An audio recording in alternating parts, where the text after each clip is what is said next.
Shalom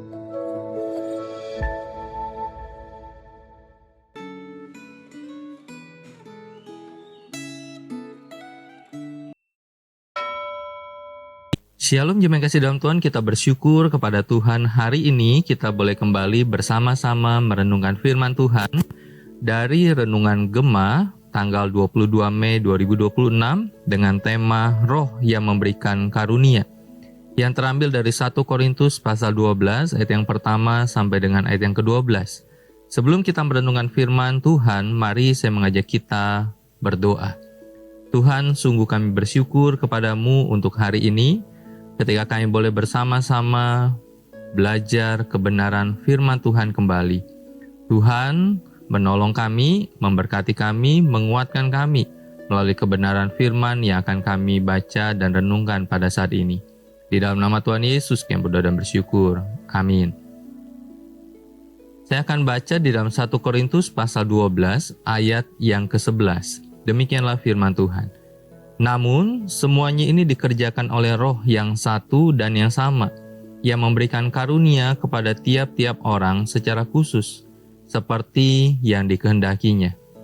Jemaat yang kasih dalam Tuhan, orang percaya yang normal pasti mengerti, atau setidaknya pernah mendengar, bahwa Allah menghendaki setiap orang percaya mengabdikan hidupnya untuk melayani Tuhan. Sayangnya, banyak orang berdalih bahwa dirinya tidak mampu melayani. Kepada mereka yang merasa tidak mampu, Alkitab memberikan kabar baik. Setiap orang menerima dari Allah karunia yang khas, yang seorang karunia ini, yang lain karunia itu, di dalam pasal 7 ayat yang ke-7b. Setiap orang yang telah dilahirkan kembali pasti memiliki karunia atau gabungan karunia khusus yang berbeda dengan yang dimiliki orang lain. Sebenarnya, orang yang berkata bahwa dirinya tidak mampu melayani itu, maksudnya adalah dia tidak mampu melayani seperti yang dilakukan dengan baik oleh orang lain. Jadi masalahnya adalah bahwa dia atau kita tidak mampu karena kita berusaha meniru orang lain. Kita memang bisa dan boleh melayani dengan meniru orang lain. Akan tetapi, kita harus sadar bahwa setiap orang memiliki kemampuan atau karunia yang berbeda dengan orang lain. Saat Anda melayani, Anda akan makin mengenali kemampuan atau karunia yang telah diberikan Roh Kudus kepada diri Anda. Bila Anda tidak mau melayani, Anda tidak akan pernah mengerti karunia rohani apa yang telah diberikan oleh Roh Kudus kepada Anda.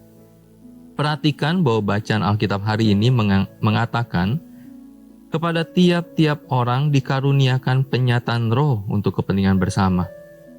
Setelah itu, diberikan rincian atau contoh berupa berbagai macam karunia yang ditutup dengan penegasan. Namun, semuanya ini dikerjakan oleh Roh yang satu dan yang sama, yang memberikan karunia kepada tiap-tiap orang secara khusus, seperti yang dikehendakinya. Camkanlah bahwa karunia-karunia Roh itu diberikan untuk kepentingan bersama.